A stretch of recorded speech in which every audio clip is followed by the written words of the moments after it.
Good afternoon, everyone, and thank you very much for being here. I'm John Kokoris. I'm the First Assistant U.S. Attorney, and I'm very pleased to be joined by ATF Special Agent in Charge Kristen Detinio, Chicago Police Department Superintendent David Brown, and my colleague Jared Jodry. I'm also pleased to announce federal charges today in connection with yesterday's shooting that injured 2 ATF special agents and an ATF task force officer. Eugene McLaurin of Chicago was charged in federal court today with assault on an ATF special agent using a deadly weapon.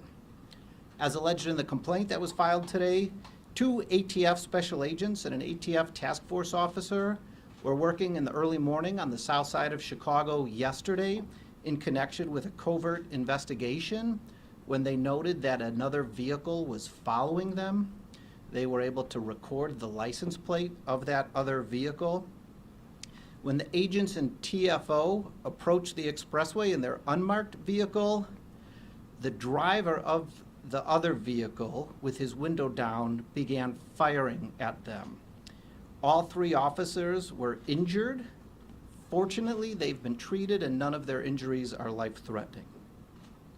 Police were able to locate the vehicle from which the shots were fired, and in a later search, Mr. McLaurin's ID was found in that vehicle. Mr. McLaurin, as described in the complaint, was found at a house near where that vehicle was parked, and he was taken into custody by the Chicago police.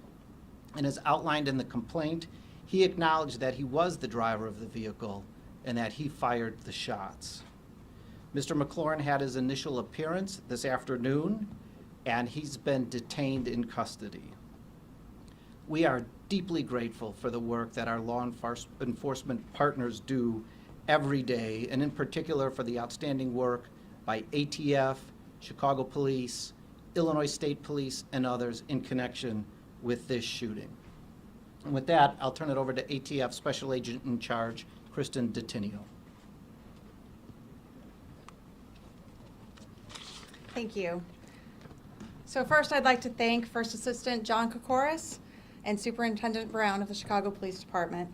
The charge announced today is a direct result of the tireless efforts among the men and women of law enforcement in our community. None of us could have done this alone, and we are grateful to the U.S. Attorney's Office for their efforts to quickly charge this case. Let me be clear, we are in the fight against gun violence together. We need the cooperation of our entire community. Not only our law enforcement community, but the community at large. I assure you, those responsible for this heinous crime will be brought to justice, and all those who terrorize the community using gun violence will be held accountable. I commend all members of law enforcement for their heroism every single day while protecting our community. I'm so thankful that these 2 agents and task force officer survived this attack on their lives and on our profession. Thank you. I will turn it over to my colleague, Superintendent Brown. Thank you, Kristen. I just want to acknowledge the hard investigative work done by our detectives after this event occurred. The work on the ground, putting the pieces together, following up, collaborating with our ATF partners along with our U.S. Attorney's Office was extraordinary good work, basic police work that brought this offender to justice. We will not relent in our fight against gun violence, protecting the people of Chicago. And I just want to acknowledge the hard work, the bravery and courage it takes to, in the most challenging time to be a police officer in law enforcement. I just want to thank the dedication it takes to do the work now, and bringing this person to justice is just another example of that great work. Thank you. Can you please explain the charges? Why is there only 1 count at this point when 3 people were hurt? Can you explain that? Sure. The question is why only 1 count at this time when 3 people were injured? And the reason is that that is a sufficient charge for a criminal complaint to initiate the criminal justice process. The complaint is not the charging document on which a person would stand trial. That would be an indictment, and so the investigation is ongoing, and the fact that there's 1 charge in the complaint does not prevent additional charges later in an indictment. Is that what you're expecting at this point? We won't comment at this time as to what we would be expecting in an indictment, except to say that the investigation is ongoing. Is there another suspect, and if so, can you talk at all about if that person's being questioned or what the status of that is? The question was, is there another suspect, and can we comment on that person's status? And we're not going to comment on that, on whether there are other suspects at this time. How are the officer and the agents? Can you talk at all about how they're doing? Sure, and I'll turn it over to my colleague, Special Agent in Charge Detinio on that. Sure thing. So all three, the two agents and the Chicago Police Task Force officer, were treated and released from the hospital.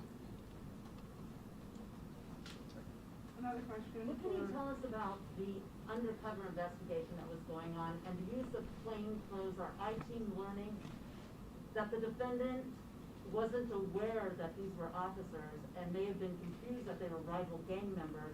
What can you say about that confusion and the battles on the streets and maybe someone mistaking someone else not for officers but fellow criminals? Sure.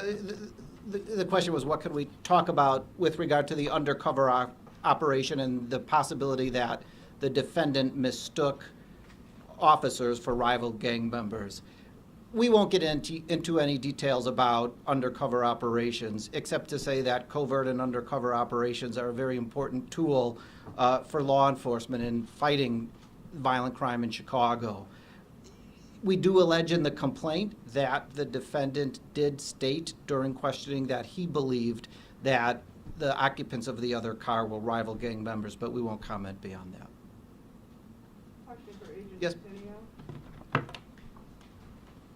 The superintendent over the past couple of days has talked about illegal guns and recovery of illegal guns in Chicago, 6,000 nearly so far, expected to be 12,000 by the end of the year. What steps is the ATF taking in coordination with the Chicago Police Department to combat illegal gun trafficking?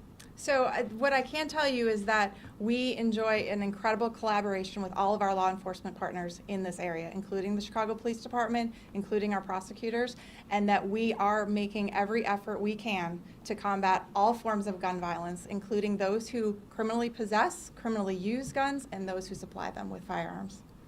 Does that number surprise you, the fact that there might be 12,000 illegal guns? That's a much higher number than there has been in previous years. So I'm not going to comment on my opinion of the guns that are available to criminals in Chicago, only to say that we make every effort we can to ensure that firearms stay in the hands of those who are allowed to possess them.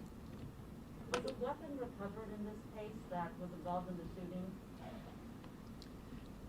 We're not going to comment at this time about whether a weapon was recovered. The complaint does not allege that a weapon was recovered.